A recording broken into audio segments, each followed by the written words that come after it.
Saludos, Masters de Star Wars. Yo soy la sombra del Imperio. ¿Qué?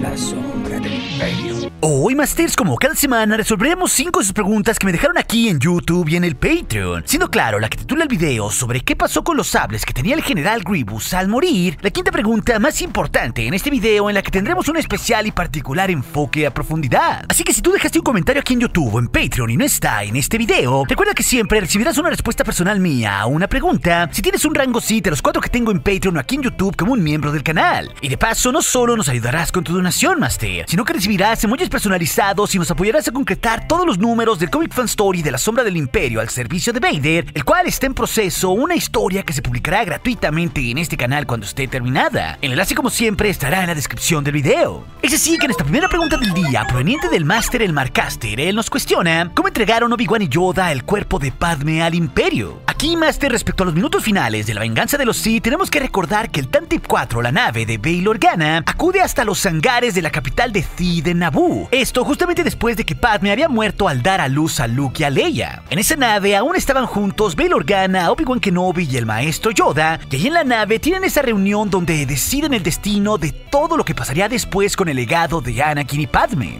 Pero no es aquí, Masters, que literalmente Yoda o Kenobi entregaran el cuerpo de Padme embarazada muerta. Algo que, claro, lo haría ver muy sospechoso que ellos fueran, y más en una época donde los Jedi ya habían sido declarados como traidores por la galaxia y se les había comenzado a perseguir. De hecho, solo se nos deja implícito en el filme que el cuerpo se entrega a un embarazado para que todos creyeran en el funeral de Padme que ella había muerto con el hijo que cargaba. No obstante, es la novela de la venganza de los Sith la que nos dice, mediante el maestro Yoda, que debían de enviar el cuerpo a Naboo precisamente para que Padme aún pareciera embarazada, y esto a su vez permitiera que los niños permanecieran ocultos. Así que propiamente no lo entregaron los Jedi, sino Bail Organa y la tripulación de Alderaan que lo acompañaban. Por ello, claro, no habría sospecha alguna hacia con los Jedi de parte de los Naboo que recibieron el cuerpo y que lloraron más tarde a Padme. Es así que en esta segunda pregunta del día, el Master Til Kolfa nos cuestiona ¿qué pasó con los niños sensitivos a la fuerza que fueron capturados por los Inquisidores y Vader? Y debemos saber, Masters, que hay mucha evidencia de diversos niños sensitivos a la fuerza que Palpatine, Vader o los Inquisidores robaron durante la era imperial hacia con sus padres.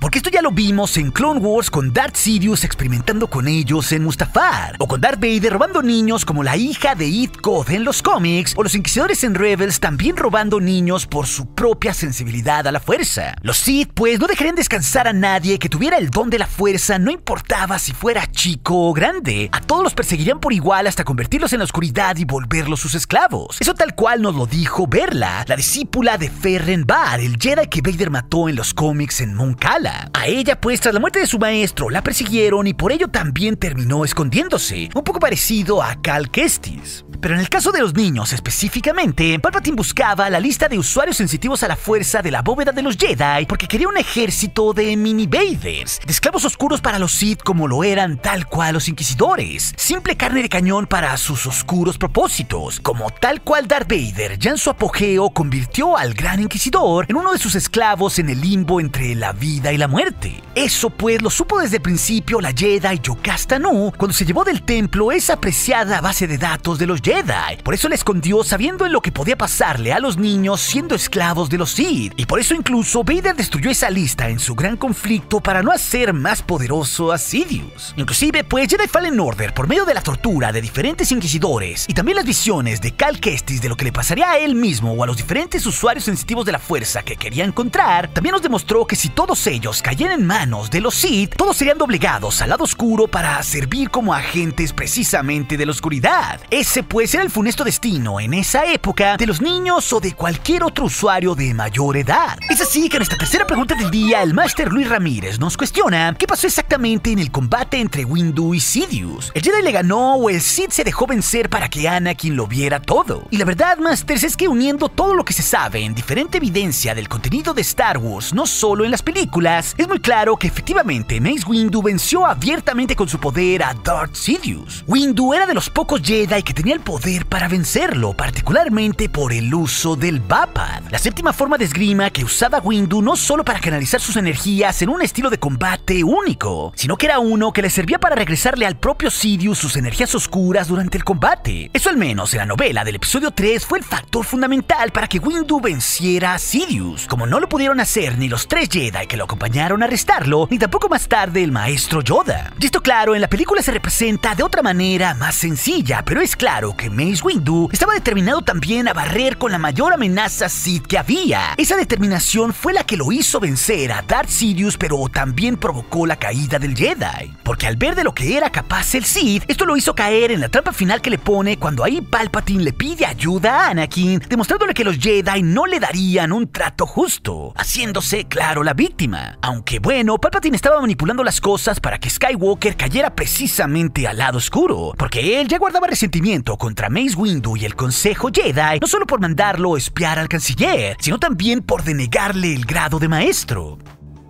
What? Entonces todo esto fue un cóctel perfecto para hacer el paso de Anakin al lado oscuro mucho más fácil, pero la derrota de Palpatine fue definitivamente propiciada por Mace Windu, al igual que sus heridas. Lo cual esto nos lleva a nuestra cuarta pregunta, que va muy en relación con esto, una que proviene de Patreon del aprendiz Sith Daniel Iriarte, sobre cuál fue la versión completa que Palpatine dio en el Senado ante la rebelión de los Jedi. Y si lo recordamos, Palpatine expuso ante todo el Senado justamente las heridas y la deformidad que le habían causado los Jedi ante su presunto golpe de estado cuando Windu, Kit Fisto, Aes Sedin y Agen Kolar se aparecieron justamente en su oficina. Eso le sirvió de coartada perfecta al Lord de los Sith para demostrarle a toda una galaxia que los Jedi eran los malos y él el bueno, aunque todos sabemos que eso no era verdad. Pero también con esto, la novela de la venganza de los Sith de Matthew Stover nos da muchísimo contexto específicamente de la versión que Palpatine le dio al Senado para terminar siendo el héroe, ya que el primer día del nuevo imperio le mostró a todo el Senado la evidencia de cómo los Jedi habían intentado deponerlo, y con ello mostró grabaciones de audio que fueron verificadas mediante un análisis de voz. Era como una especie de evidencia prefabricada para acabar con toda la legitimidad de los Jedi, y con ello Palpatine se mostraba en los audios sorprendido de que los 4 Jedi se aparecieran ahí, culpándolo ahí de ser un Sith y listo para encarcelarlo sin juicio. Inclusive en los audios Palpatine menciona la palabra traición. Era como un montaje de lo que había pasado, pero claramente modificado,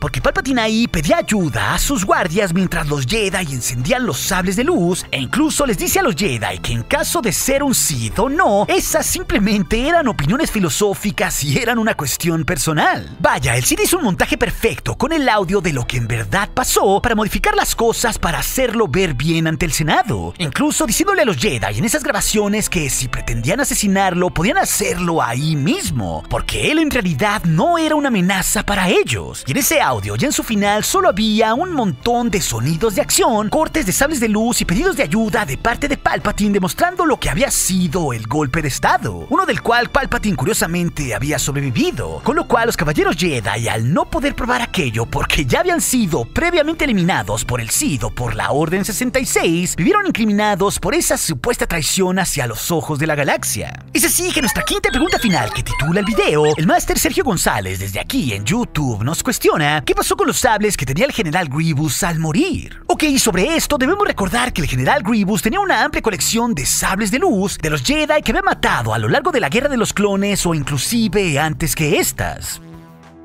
ya que tanto en el canon como en Legends al menos se conocen de 23 casos distintos de aprendices, caballeros y hasta maestros que murieron por las garras del cyborg. El total de esos sables estaban en poder de Grievous en sus aposentos o siendo cargados por él mismo al momento antes de morir. Desde luego, Masters, por la venganza de los Sith sabemos que Grievous al menos tenía 4 de esos sables cuando enfrentó a Obi-Wan Kenobi en Utapau, y estos los fue perdiendo el general ahí mismo en el campo de batalla mientras se enfrentaba al maestro Jedi. Esto hasta el punto de quedar completamente desarmado, porque ese combate terminó en un enfrentamiento a puño limpio y también por un incivilizado tiro de blaster.